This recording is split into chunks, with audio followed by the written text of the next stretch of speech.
As you can probably guess from my channel, I am a Steven Universe fan. And the show just turned 10 years old a few days ago. And I couldn't get this out in time for the anniversary, but it's still pretty close. So I decided to go back to the beginning, to the premiere, to the first few episodes of Steven Universe, and review them and see how good they are. And without further ado, let's get into the beginning of Steven Universe. The problem with episode 1 and season 1 in general is that there's no introductory episode to the show. Usually in shows like Gravity Falls or The Owl House or Generator Rex, Ben 10, you have episode 1 which establishes everything from the setting to the premise to the characters. Steven Universe doesn't really have that. The same is with Adventure Time, which has in theory 2 or 3 first episodes. And my theory on why is because the network probably ordered to not be a first episode, because it's easier to just air the episodes out of order and people just can piece it together by watching multiple episodes, which in a way it's kind of a good thing, because while this episode specifically doesn't introduce things properly, throughout season 1, at least the first half of season 1, we are slowly introduced to this world and the concept it's presenting, which at least makes it easier to watch the quote-unquote filler episodes, because even those expand on the premise and world building. The thing that they establish in this episode very well, however, is the personalities of the crystal gems, not only by their designs but by their weapons and their explanation about what makes them be able to summon their weapons. You kinda can tell what type of characters they are without them having to spell it out for you. Amethyst is obviously the carefree beast boy, joking kind of character. Pearl is the soccer mom, 30-year-old ballerina, and yes, I know she's not actually 30-year-old. I was making a joke. And Garnet is the stoic, strong leader. Obviously, those are not necessarily their full character. Those are just the baseline personalities, and I like how they can establish this without having to tell you in your face, this is how this character acts and is. They just show it to you. That is a very nice touch from, a cartoon. This episode overall is not very special though. It's an introduction to Steven's powers, even though we don't know the context of anything else. And it basically explains how the gems summon their weapons.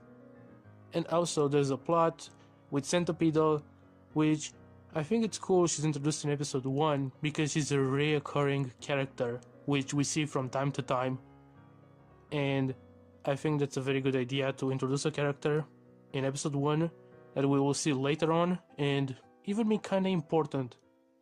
Overall, it's not a great episode. We do learn about Steven's shield, we learn that the characters need to fight monsters and that they're not normal people, they're magical. But it doesn't introduce the premise completely or enough to be as good as episode 1 of, let's say, Gravity Falls. And it's not really an indication of the quality of the show that is going to follow in the later seasons. If I had to rate it, I would give it a C.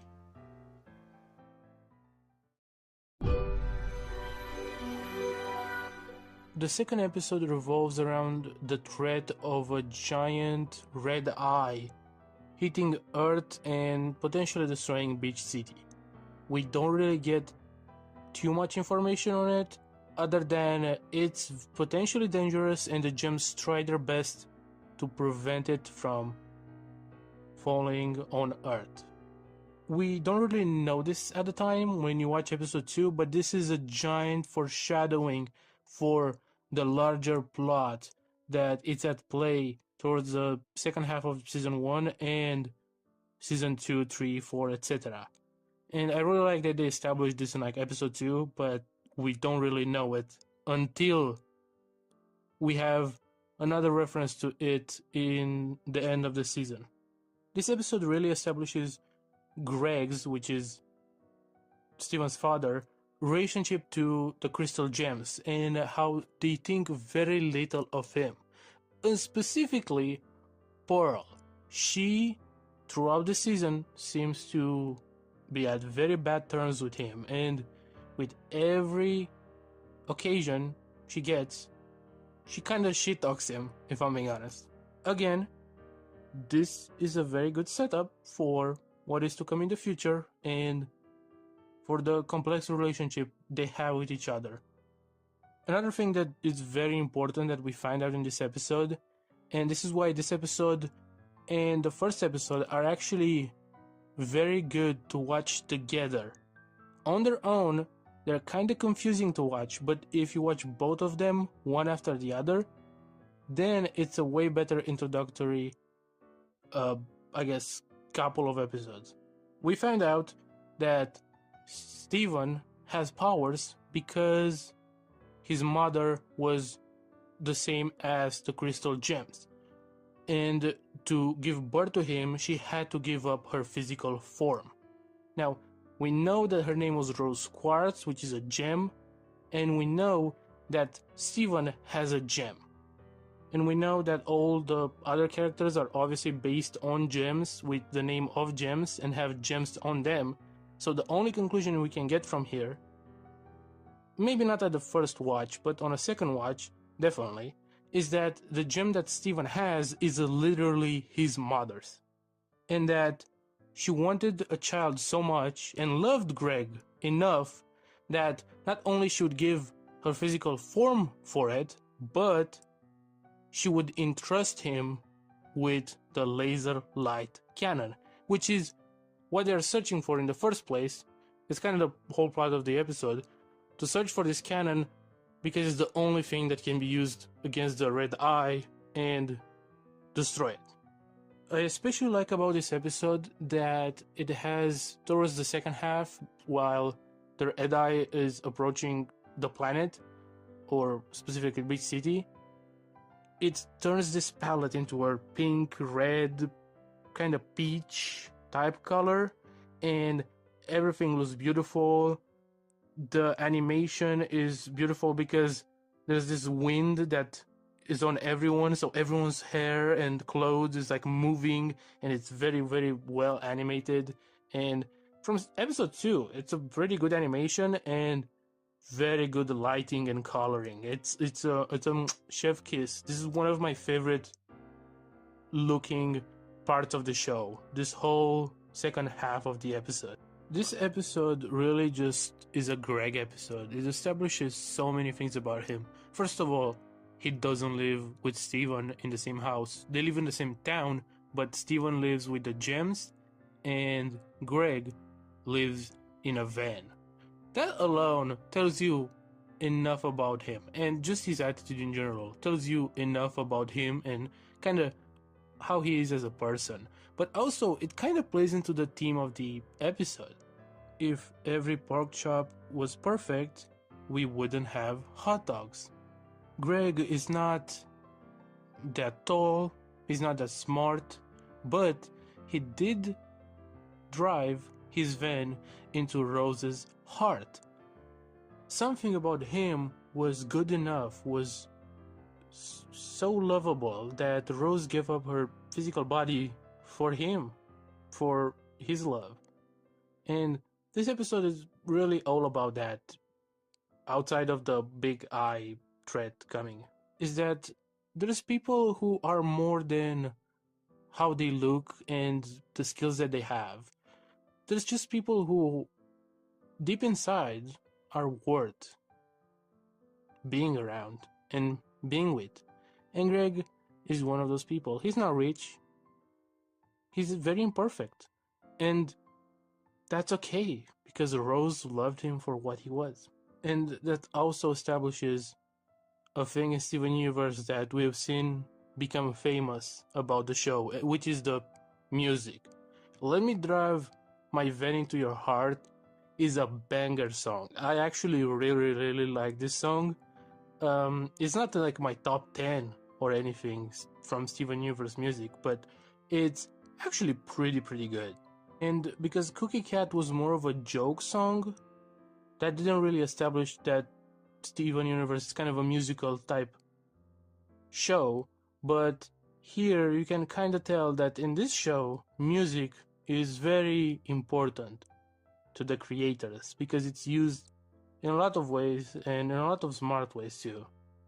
At the end of the day, Rose entrusted the laserite cannon to Greg, and they found it in his storage unit. And he's the one who more or less saved the day. Not only that, but if every pork chop was perfect, we wouldn't have hot dogs, is the phrase that activates the laserite cannon. So that just tells us so much about how much Rose cared about Greg in just one episode. And enough about all the characters in the show in one episode. I really like this episode. I think this is an excellent episode, especially for beginning of season 1. It's not there in like top 10, top tier, but it's a very good beginning of the season 1 episode. And I'm giving this one a B. Looking back at it, Cheeseburger Backpack is a pretty weird episode. This episode is essentially about how the gems need to go through this temple to put a statue in a specific place so the temple doesn't collapse onto itself. And the main focus of the story is how Steven has a new backpack, which is in a form of a cheeseburger, and in this backpack he brings a bunch of stuff with him, which sometimes help and sometimes do not.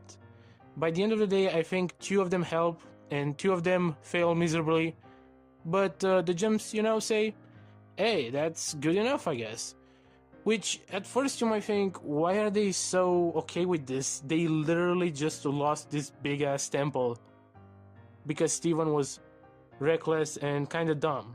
But we later find out in an episode that this was just a test. So, at the end of the day, I'm fine with it, because retrospectively looking, yeah, this wasn't that important. At least, that's what we get from a future episode. This is definitely one of the first episodes they ever produced, because there's a bunch of weird stuff about this episode.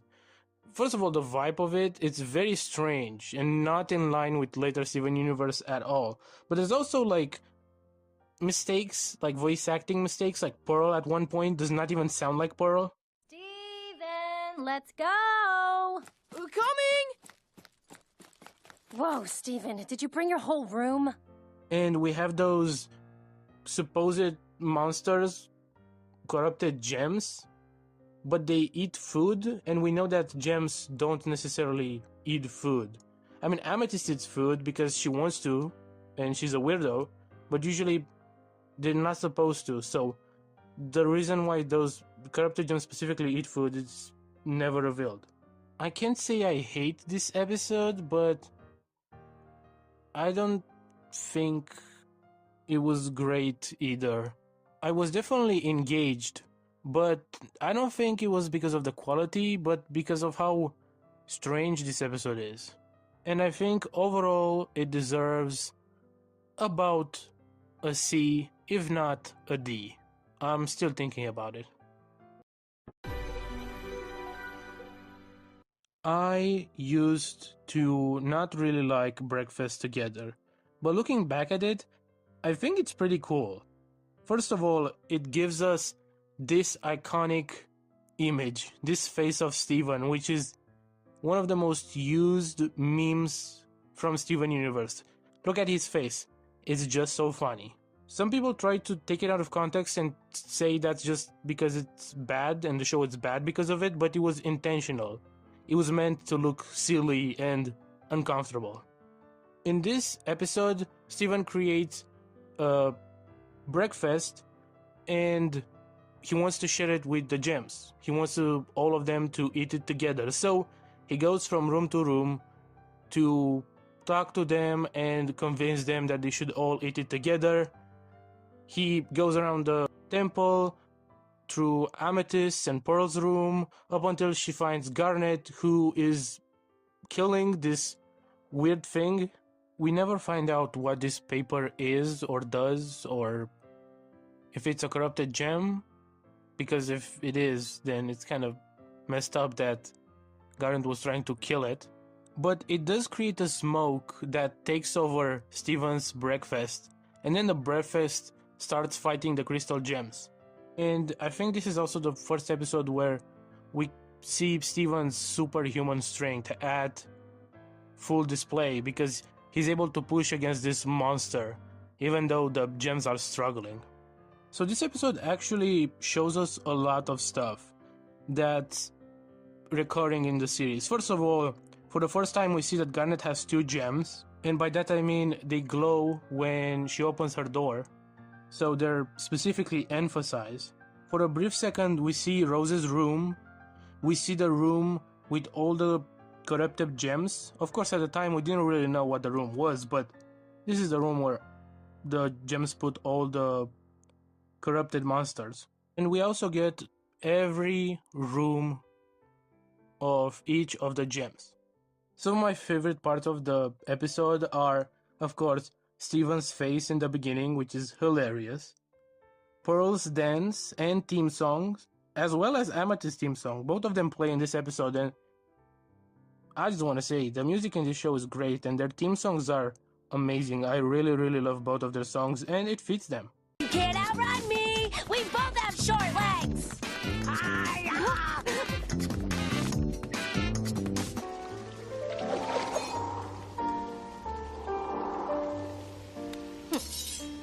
There we go. Also, the backgrounds in this episode are gorgeous, are just awesome. And I like how Garnet, when the monster takes the form of a breakfast, she says, stone-faced. He has all the power of a breakfast.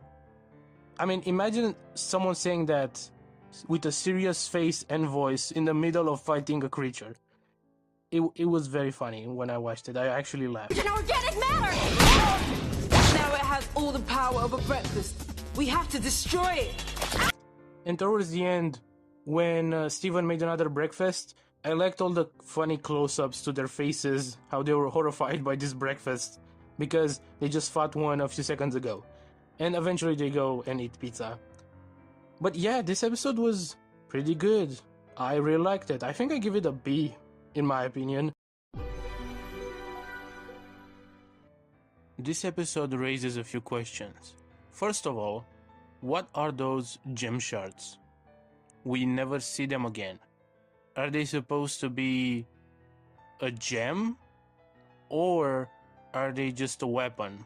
Pearl says it's a weapon that was used to be put into armor so the armor could battle for itself, basically. The armor would gain kind of a pseudo-sentience. But was this designed to be a kind of weapon? Or was it at first a gem that was kind of shattered but still can, use its powers? We never get the answer to that, and I'm really curious about it. It's very possible that it's the same as the prism from the Light game trilogy, where it is sentient or sapient even, but it's considered just a weapon on Homeworld. Fribo is actually way more interesting than I thought it would be. First of all, the plot of the episode is basically Steven starts out by not being able to find his pants, which is weird because you literally see pants in all the clothes he has. So why not just use one of these pants? Also, he has a yellow shirt that I don't think we ever see him wear. That's pretty interesting, I guess. But a piece of the shard basically takes over Steven's. That's unusual! He goes and puts his pants back on and keeps the shard to go and, give it back to Pearl. But on the way, he sees PB and his father, and PB is basically in this horrible, horrible mascot costume that his father forces him to wear, and PB doesn't really want it. So what Steven thinks is that he should put the shard inside, the mascot so it comes to life. And it does. And then the mascot starts making people eat fries forcefully instead of just advertising. And from then, they're kind of working against it to basically defeat it. There's actually this one funny moment when Steven has like an idea and he's like, oh, I know how to solve this problem that you don't want to be in the costume, right? And you would think, oh, he's gonna use the shard. But in reality, he doesn't. He just goes and, puts on the costume himself, which is a bit of a mislead, and I thought it was funny. At the end of the day, Pearl comes in, he stabs Frybo, and it's very gruesome because he's spilling ketchup all over, but it looks like blood.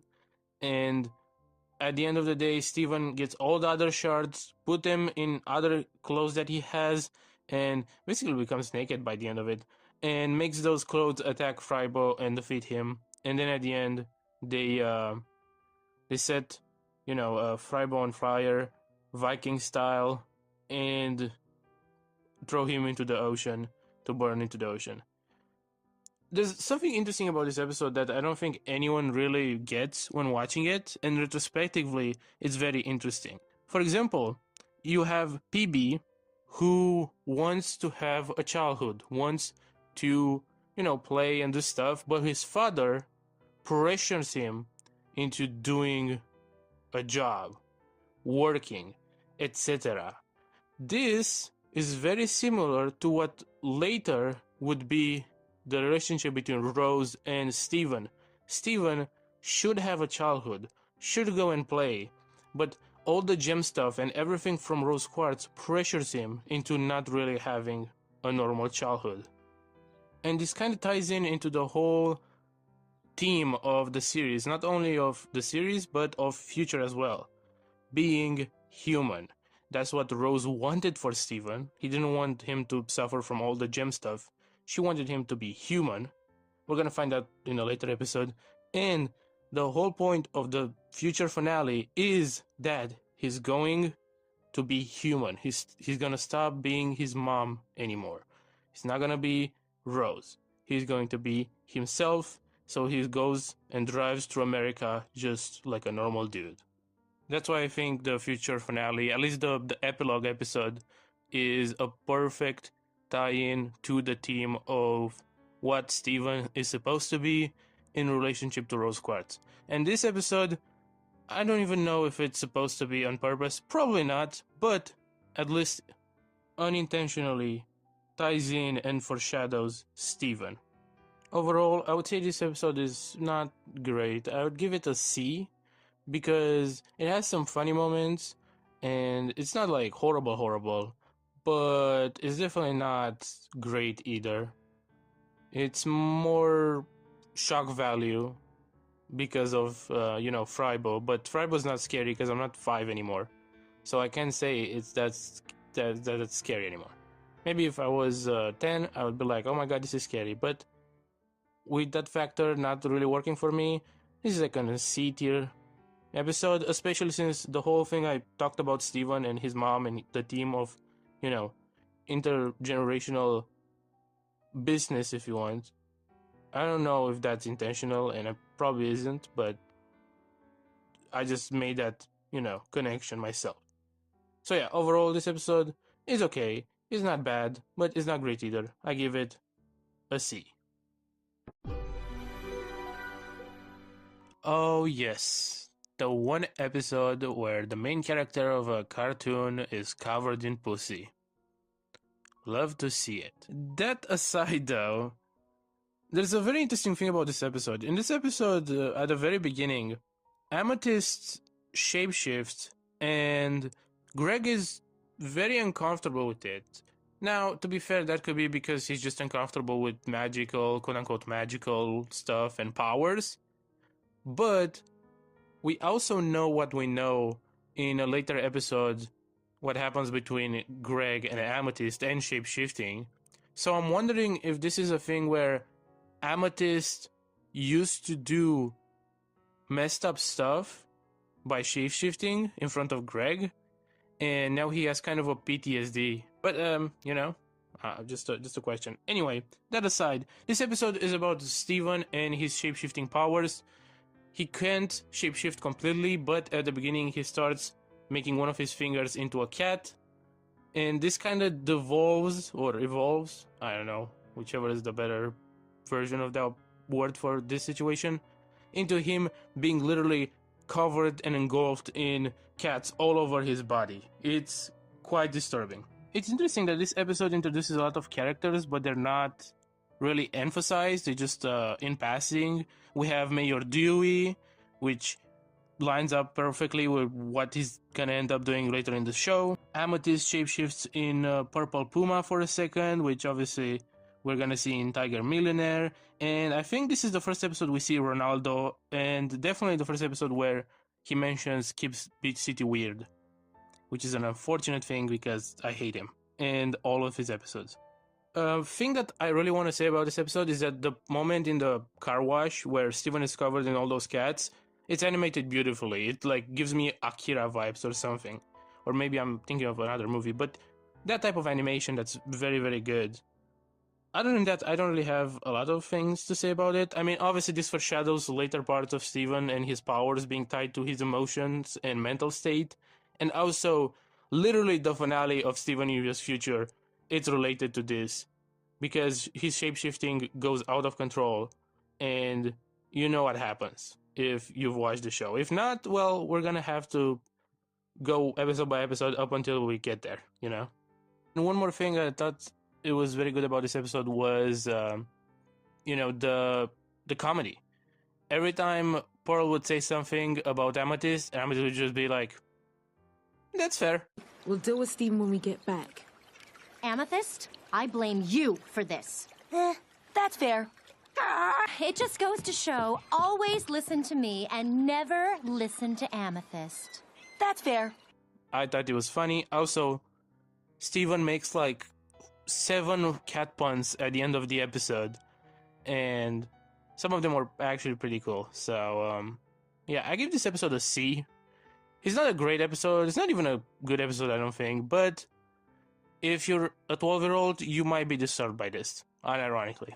So, I think it's an okay episode.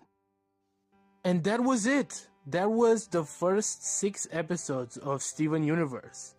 And boy, that was something. Going back to those episodes, there is a certain nostalgia I have for them, but at the same time, I feel like if I got into the show, those episodes would not make me want to watch it further. It's just, I don't know. From a subjective perspective, obviously I like those episodes because I grew up with them, because now looking back after finishing the show, they're dear to me. However, if I was to, I don't know, forget all of Steven Universe, if it was erased out of my mind, and I was obligated to binge this, I would have probably dropped it. And honestly, until like episode 20, 22 or something, Steven Universe is pretty just okay, if not, did I say mediocre? But hey, if you want me to go through the whole season, give a like and a subscribe or whatever. This was interesting. See you next time. Bye.